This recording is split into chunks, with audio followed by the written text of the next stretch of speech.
Shalom, selamat pagi, puji Tuhan. Senang saudaraku ya, di luar udaranya mendung-mendung gimana gitu saudaraku. Enak ya, apalagi kalau sambil makan pisang goreng plus minumnya kopi. Waduh mantap ya, haleluya. Oke, puji Tuhan. Senang sekali berjumpa dengan Bapak Ibu Saudara sekalian. Hari ini saya akan menyampaikan renungan firman Tuhan yang saya beri judul Hidup Orang Bijak. Ya, karena terkadang kita gagal dalam kehidupan, kita jatuh, kita mengalami berbagai musibah, itu karena kita tidak bijak, saudaraku. Ya, nah bagaimana supaya kita menjadi bijak? Mari kita buka dalam Efesus pasal 5, ayat 15 sampai dengan 17. Efesus pasal 5, ayat 15 sampai 17 dikatakan demikian. Mari kita baca bersama ya, hanya 3 ayat ini, 1, 2, 3. Karena itu perhatikanlah dengan saksama bagaimana kamu hidup. Janganlah seperti orang bebal, tetapi seperti orang arif, dan pergunakanlah waktu yang ada, karena hari-hari ini adalah jahat. Sebab itu janganlah kamu bodoh, tetapi usahakanlah supaya kamu mengerti kehendak Tuhan. Saudaraku, bagaimana kita bisa menjadi orang bijak? Saya menyampaikan ini bukan berarti, wah Pak Bambang bijak ya. Belum saudaraku, saya belajar untuk menjadi bijak. Bijak yang seperti firman Tuhan katakan. Mari kita sama-sama belajar menjadi bijak. Ada orang yang bijaksana dalam mengatur keuangan, hebat dia. Dipanggil pabrik-pabrik, perusahaan-perusahaan untuk mengatur manajemen keuangannya supaya berhasil. Hebat, bijak dalam keuangan. Tapi sayang tidak bijak dalam berumah tangga. Rumah tangganya hancur. Ada orang yang bijak dalam berumah tangga, waduh luar biasa rumah tangganya saudaraku. Tapi sayang tidak bijak dalam keuangan, sehingga ya pontang-panting, susah sekali saudaraku. Ada orang yang bijak dalam keuangan, bijak dalam rumah tangga, tapi sayang sekali tidak bijak dalam kesehatan, dalam mengatur tubuhnya. Sehingga semua makanan, minuman dia minum, makan, akhirnya malah sakit. Nah bagaimana kita menjadi bijak yang seperti firman Tuhan katakan? Ya. Nah saudaraku, bijaksana dalam kamus bahasa Indonesia dikatakan bijaksana itu artinya orang yang selalu berhati-hati dalam setiap langkahnya. Orang Jawa bilang ora grusa-grusu, gitu saudaraku ya. Enggak keburu-buru. Ya, orang bijaksana itu selalu berhati-hati dalam setiap langkahnya. Saya akan bagikan beberapa ciri orang yang hidupnya bijak. Hidup orang bijak itu cirinya apa? Yang pertama, di dalam ayat ke-15 tadi dikatakan, bisa ditampilkan ayatnya. Karena itu perhatikanlah dengan saksama. Katakan saksama, 1, 2, 3. Apa sih saksama itu? Ya itu saudaraku ya. Di dalam Alkitab terjemahan lama dikatakan demikian saudaraku. Sebab itu ingat baik-baik bagaimana kamu melakukan dirimu. Ingat, gak hanya ingat saja tapi ada tulisannya. Baik. Bagaimana kita ini hidup? Kalau terjemahan baru katakan perhatikan dengan saksama. Saya ingat waktu dulu saya sekolah, baik waktu SD, SMP, SMA, kuliah. Kalau setiap kali ada ujian, misalnya sama guru diberi waktu 1 jam atau 1 jam setengah. Saya mengerjakan begitu soalnya misalnya ada 50 gitu ya. Lalu masih ada waktu 30 menit. Belum waktu dikumpulkan, masih ada waktu 30 menit. Maka saya ulang lagi dari nomor 1. Saya perhatikan, saya ulang lagi jawabannya benar enggak ya ini rumusnya benar enggak ya ini. Terus saudaraku sampai selesai, sampai 50, padahal sudah dijawab itu. Misalnya masih ada waktu 15 menit lagi dikumpulkan, kan begitu biasanya guru. Maka saya akan ulang lagi nomor 1, saya perhatikan lagi, saudaraku, marilah hidup ini orang bijak itu memperhatikan bagaimana langkah-langkahnya, hidupnya enggak sembarangan. Ciri hidup orang bijak yang pertama, dia memperhatikan dengan saksama bagaimana dia hidup. Orang bijak tidak sama dengan orang bebal. Saya berdoa setiap orang yang mendengar firman ini benar-benar merendahkan hati untuk mendengarkan firman Tuhan dan menerimanya. Kenapa? Karena orang bebal itu orang yang najis. Kebebalan itu termasuk kenajisan, saudara. Dan itu sangat-sangat tidak berkenan di hati Tuhan. Bahkan kebebalan itu ada dulur-duluri, ada keponakan, ada adik, ada mama papahnya. Coba kita lihat dalam Markus pasal 7 ayat 21 sampai dengan 23. Saya bacakan ya. Markus pasal 7 ayat 21 sampai 23. Perhatikan baik-baik. Sebab dari dalam, dari hati orang timbul segala pikiran jahat, percabulan, pencurian, pembunuhan, perzinahan, keserakahan, kejahatan, kelicikan, hawa nafsu, iri hati, hujat, kesombongan, kebebalan. Semua hal-hal jahat ini timbul dari dalam dan menajiskan orang. Lihat, orang bebal itu orang yang najis. Tidak demikian dengan orang yang bijaksana. Nah, saudaraku, orang bebal itu di dalam kamus besar dikatakan, kamus besar bahasa Indonesia dikatakan sukar dimengerti, sukar mengerti. Orang bebal itu sukar mengerti, saudaraku. Coba saudara jawab ya, jawab ini, cepat ya, cepat ini. Perkalian ini. 5 kali 5 sama dengan 24. 24. 24. Apa ini ya? 5 kali 5 sama dengan? 24. Siapa yang? Siapa yang setuju 24? Nggak ada ya? Nah saudaraku, ini contoh. Orang bebal itu diberitahu kebenaran, enggak. Tetap 24. Loh 25 yang benar. Enggak 24. Orang yang sukar mengerti, diberitahu kebenaran, tetap ngeyel, keras kepala. Ini contoh saudaraku. Nah kalau orang bijak itu mau dinasehati, mau dibentuk, enggak keras kepala, tidak bebal. Contoh, Daud. Daud ini orang yang sangat bijak, saudaraku. Satu saat dia jatuh dalam dosa. Seorang raja jatuh dalam dosa dan ditegur oleh Nabi Nathan, saudaraku. Raja ditegur, bisa marah loh, saudaraku. Sebenarnya dia bisa marah, tapi karena dia bijaksana, dia memilih untuk merendahkan hati, merendahkan diri di hadapan Tuhan dan bertobat. Ini orang bijak. Kalau orang bebal itu seperti Saul. Dia menunggu-nunggu Samuel kok enggak datang-datang, ya ini waktunya mempersembahkan korban ini. Sudah didesak oleh rakyatnya, ayo Saul, sebentar nunggu Samuel. Wah Samuel enggak datang, tunggu, aduh cek lamanya, apa aku didesak ini oleh rakyatku. Sehingga Saul melanggar. Dan Samuel marah, tapi Saul bukannya bertobat, dia malah menjadi-jadi. Dia malah hidupnya semakin bebal. Dia mendatangkan dalam kalau sekarang itu kayak semacam dukun gitu ya. Roh tenung dan sebagainya saudaraku. Makin bebal Saul itu. Nah kalau Daud dia bijaksana. Makanya saudaraku, kalau kita sedang dinasihati orang, siapapun saudara, mau saudara gembala, saudara pemimpin, saudara bos, saudara siapapun, saudara bahkan seorang dokter, saudara, wah pejabatannya luar biasa, saudara orang yang sangat pintar, IQ-nya sangat cerdas, wah saya orang hebat. Tapi saat engkau ditegur oleh firman Tuhan, bertobat, amin. Mau berubah, orang bijak itu dia memperhatikan hidupnya dengan saksama dan tidak seperti orang bebal yang keras kepala yang tidak mau berubah.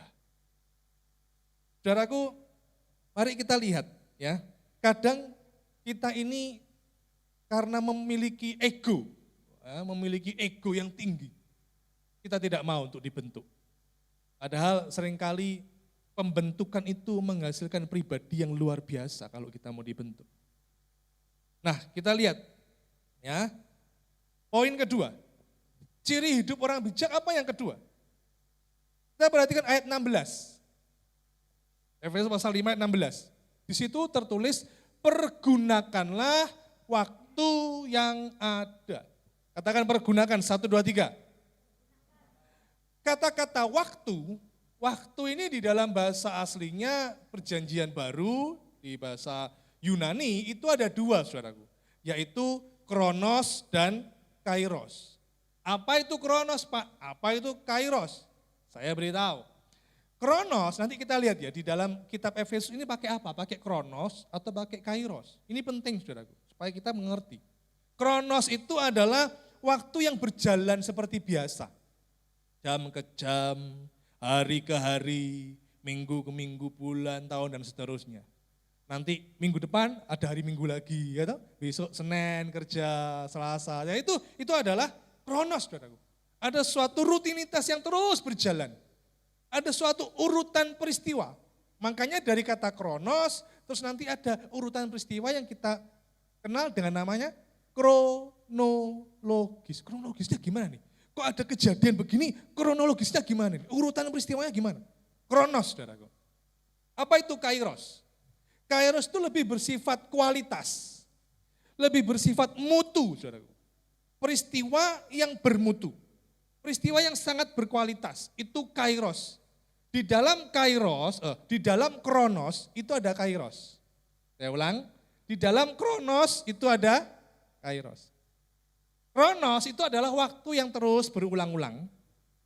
Dan di dalam ini, di dalam waktu yang terus berulang-ulang, itu ada kairos, peristiwa yang bermutu, yang berkualitas. Jadi peristiwa yang bermutu itu ada dalam waktu, dalam kronos. Tapi tidak semua waktu itu ada peristiwa yang bermutu. Saya ulang ya, ini penting saudaraku ya. Peristiwa yang bermutu, yang berkualitas namanya kairos, itu ada di dalam waktu, ada di dalam kronos. Contoh, saya perjalanan ke sini ya biasa aja. Berapa menit ya saya hitung kira-kira ada 1 jam saudaraku ya, santai gitu ya. Ya itu adalah kronos, waktu saudara. Saudara, ibadah ini adalah kronos.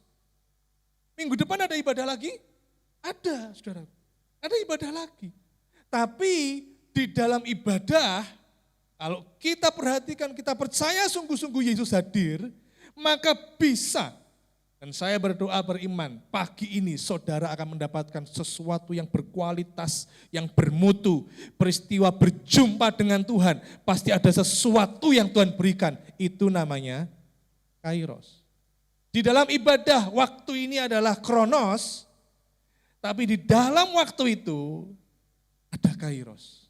Ada sesuatu yang bermutu, yang hebat, sesuatu terjadi. Makanya di dalam ibadah tidak semua jemaat, pulangnya dia bilang begini, oh biasa aja ya. Oh enggak, ada yang bilang, oh enggak, saya merasakan hadirat Tuhan luar biasa. Saya dikuatkan, saya diteguhkan. Waduh, saya diberkati oleh firman-Nya. Waktu pujian tadi dinaikkan bagaimana saya merasa Tuhan menjamah saya. Kenapa? Dia percaya, dia beriman, berharap sungguh-sungguh dan Tuhan bertindak. Diberikanlah kairos. Tapi kalau orang yang ya rutinitas, ya seperti biasa, ya dia tidak akan mendapatkan kairos. Dia hanya menjalani namanya kronos. Nah saudaraku, kata-kata Efesus, pergunakanlah waktu yang ada, itu adalah kairos. Waktu kairos di dalam kitab Efesus. Pergunakanlah kairos yang ada. Peristiwa yang sesuatu yang spektakuler, yang jarang-jarang ada. Yang bernilai, kalau kronos itu setiap hari ya ada. Tapi yang bernilai itu tidak selalu ada, saudara.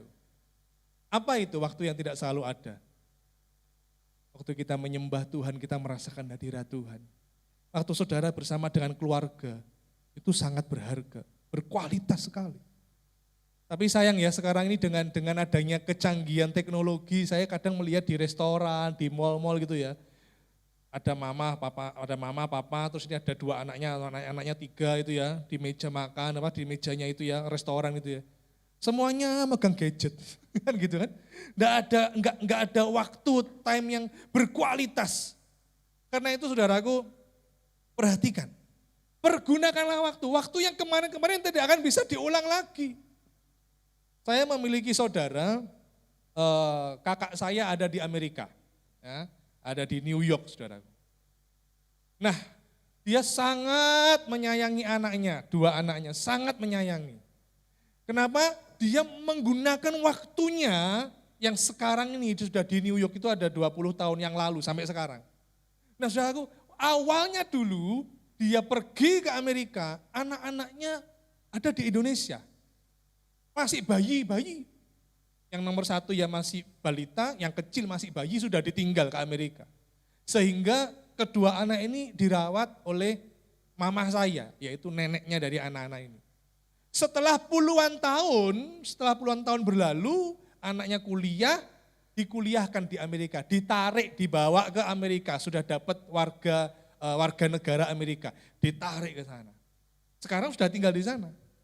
Untuk menebus. Nah ini kata-kata pergunakan itu di dalam bahasa Inggrisnya kata redeem. Redeem itu menebus. untuk menebus waktu yang hilang. Waktu anak-anaknya balita tidak bersama mama papanya di Amerika.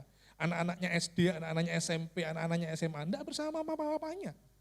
Untuk menebus waktu yang hilang ini, maka bagaimana kakak saya ini, suami istri mencurahkan kasih sayangnya kepada anak-anaknya yang sudah kuliah, sudah besar.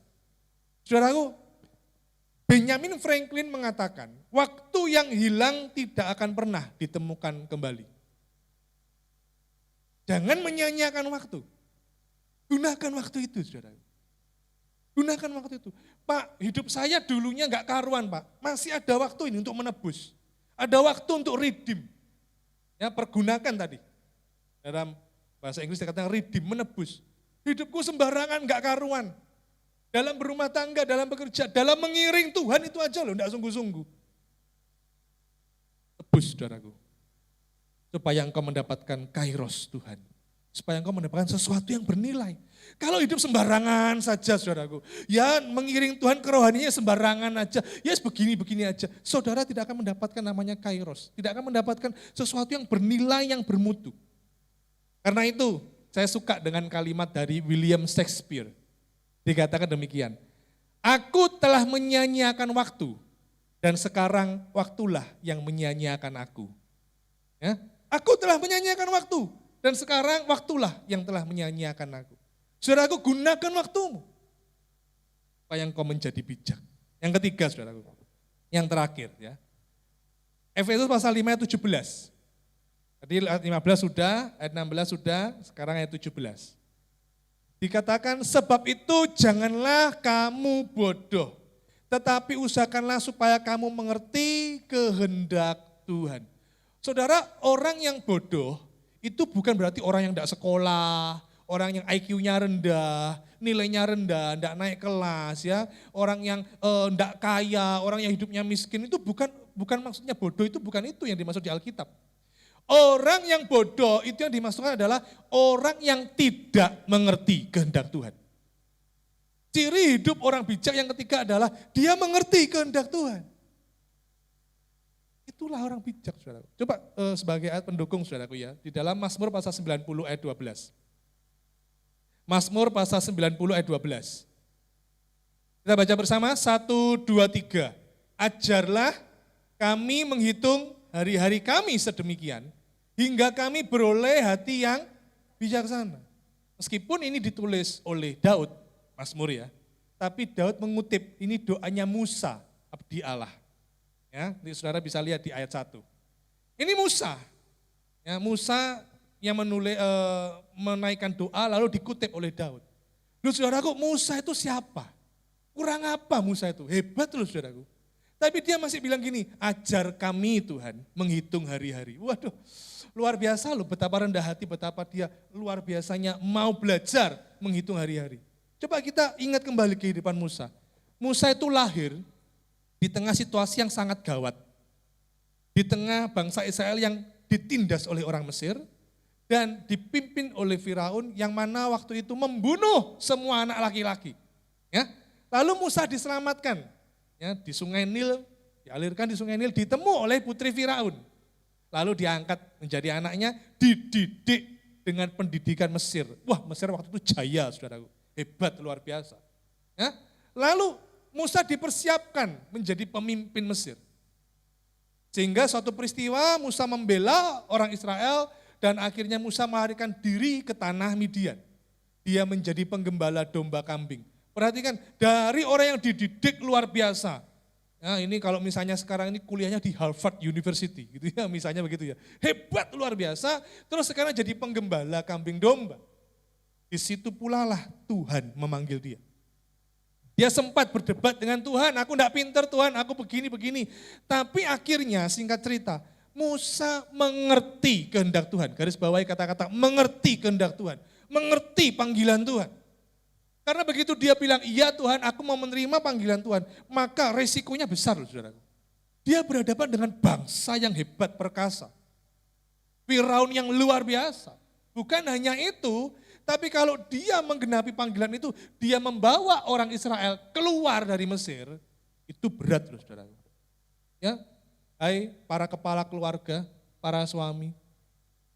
Membawa, memimpin istri dan anak-anak aja repot, aduh angel kadang saudaraku ya, ribet angel saudaraku ya. Apalagi ini bangsa Israel yang banyak, gak gampang.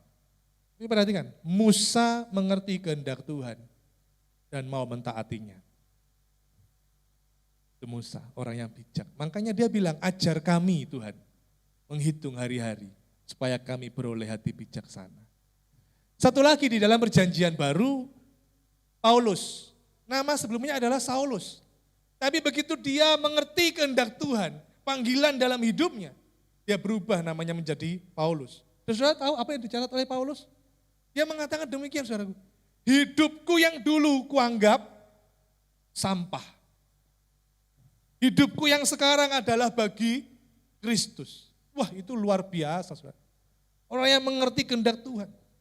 Bukan malah orang yang tidak mengerti kehendak Tuhan. Contoh ya orang tidak mengerti kehendak Tuhan yang tidak bijaksana adalah Simson. Simson tuh tahu dia seorang nabi itu saudara. Hakim bukan nabi ya, tapi hakim. Simson sudah diberitahu oleh orang tuanya, jangan dengan wanita yang di luar kaummu, di luar Israel. Tapi Simson sudah ngerti, sudah tahu nih kehendak Tuhan, tapi jelas-jelas dia menentang kehendak Tuhan. Dia kepelacuran, ya, lalu dia mabuk-mabukan, dia menyentuh bangkai, dia makan dan minum dari bangkai. Bahkan dia menyukai, mencintai, menyayangi perempuan Filistin yang bernama Delilah. Dan seterusnya, bagaimana orang yang tidak mengerti kehendak Tuhan akhir hidupnya mengerikan, saudara. Jadi bahan lelucon. Jadi lawak, saudara. Orang yang hebat, ya bisa mengalahkan singa.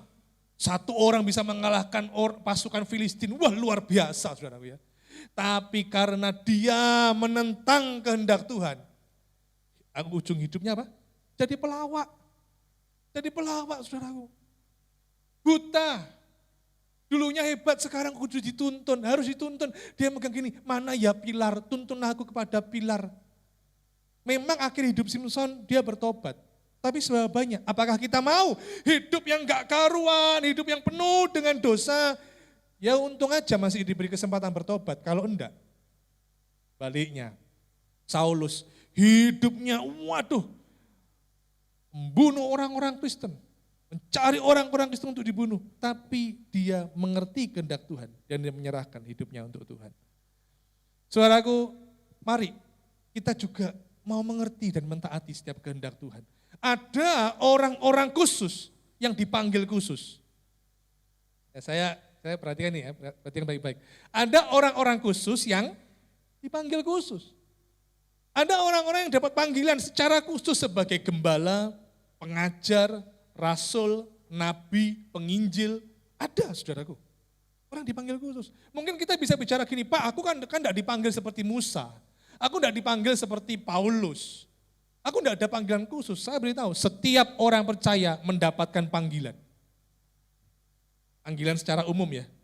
Kisah Rasul pasal 1 ayat 8. Kamu akan menjadi saksiku. Yerusalem, Yudea, Samaria, sampai ke ujung bumi. Saudaraku, itulah kehendak Tuhan dalam hidup kita. Jadilah saksi. Di dalam kitab Matius pasal 5. Kamu adalah garam dan terang dunia. Terus ayat 16-nya dikatakan, hendaklah terangmu bercahaya. Supaya orang lain melihat, perhatikan nih, melihat apa? Perbuatanmu yang baik dan memuliakan Bapa. Saudaraku, kita semua ini dipanggil Tuhan loh. Untuk jadi saksi Tuhan. Untuk kita menjadi garam dan terang. Untuk kita bisa melihat orang-orang sekitar, melihat perbuatan baik kita dan memuliakan Bapa. Pertanyaannya, kita hidup untuk siapa? Hidup untuk kita atau hidup untuk Tuhan? Kalau hidup untuk kita, saudaraku, enggak peduli mau berbuat baik, berbuat jahat, mau hidup untukku kok saudaraku. Bahkan ada orang yang hidup untuk dirinya sendiri, cari cuan sebanyak-banyak, kalau perlu jadi crazy rich gitu ya. Meskipun akhirnya benar-benar crazy kan. Tapi kalau orang mengerti panggilannya, orang mengerti bahwa harus bijak dalam menggunakan waktu. Kenapa? Karena itu yang dikehendaki Tuhan. 1 Petrus 4 ayat 2, mari kita baca 1 Petrus 4 ayat 2. 1 Petrus pasal 4 ayat 2. 1, 2, 3. Supaya waktu yang apa? Sisa. Berarti tidak banyak ya, waktu yang sisa. Jangan kamu pergunakan menurut keinginan manusia, tetapi menurut kehendak Allah. Saudaraku, menurut kehendak Allah. Karena itu, saya sudah di penghujung khotbah saya, saudaraku. Apakah kita sudah menjadi orang yang bijaksana? Sekali lagi saya tidak mengatakan, oh saya hebat, saya bijaksana. Enggak, saya juga mau belajar. Apakah kita sudah menjadi orang bijak? Yang pertama, ciri orang bijak, dia memperhatikan hidupnya. Dia melihat apa ya yang, ingat baik-baik, terjemahan lama tadi ya, ingat baik-baik hidup kita. Apakah kita orang bebal atau orang bijak? Orang bebal itu keras kepala, ngeyel saudaraku, enggak mau diatur, enggak mau diubah. Tapi orang yang bijak, dia mau dinasehati, dia mau dituntun, dia mau berubah. Itu ciri yang pertama. Ciri yang kedua, orang bijak itu menggunakan waktu. Menebus waktu yang kemarin sudah hilang, enggak bisa balik lagi. Kemarin saudaraku, enggak tahu kita menyanyiakan waktu untuk apa. Saya enggak tahu saudaraku. Ada orang itu sukanya ngurusi orang. Ya toh? Ada menggunakan waktunya setiap hari sukanya ngurusi orang lain. Saya beritahu ya, jangan suka ngurusi orang. Karena bisa jadi orangnya kepengen gendut. Ya toh? Jangan suka ngurusi orang. Mungkin orangnya kepengen gendut kok, maksud kita mau ngurusi dia. Gak ngerti ya, sudah enggak apa-apa ya. Ayo saya gunakan waktu, kenapa ada kairos? Jangan hanya kronos ya, terulang-ulang aja waktunya ya, besok begini.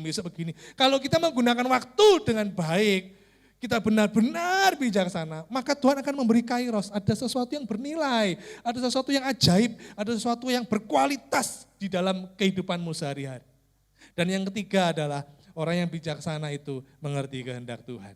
Saya undang pemusik untuk maju ke depan. Bukan hanya mengerti kehendak Allah, tapi dia tahu hidupnya itu untuk Tuhan, panggilannya untuk Tuhan. Saudaraku, saya tutup dengan sebuah kisah singkat. Singkat sekali. Ada seorang pendeta yang berkhotbah dan dia bilang begini, siapa di tempat ini yang mau percaya Yesus? Oh, semuanya angkat tangan saudaraku ya. Wah, angkat tangan, oke. Pertanyaan kedua, siapakah yang mau menerima panggilan Tuhan, yang mau melayani Tuhan? Hanya 2 orang. 1 orang muda, 1 orang tua. Maka 2 orang yang disuruh maju ke depan dan didoakan. Maka pendeta ini mendoakan, Tuhan berkati 1,5 jiwa ini Tuhan, yang tergerak untuk melayani Engkau. Kaget jemaatnya, kaget para pelayan yang lain. 1,5 jiwa. Terus dia berdoa begitu, 1,5 jiwa ini Tuhan pakai dengan kuasa dan urapan. Amin. Gitu. Selesai ibadah, ditanya oleh diakennya, Pak Pendeta, kan 2 orang, kok didoakannya 1,5 jiwa? Benar, saya doakan 1,5 jiwa karena yang satu masih muda, yang satunya sudah setengah jalan.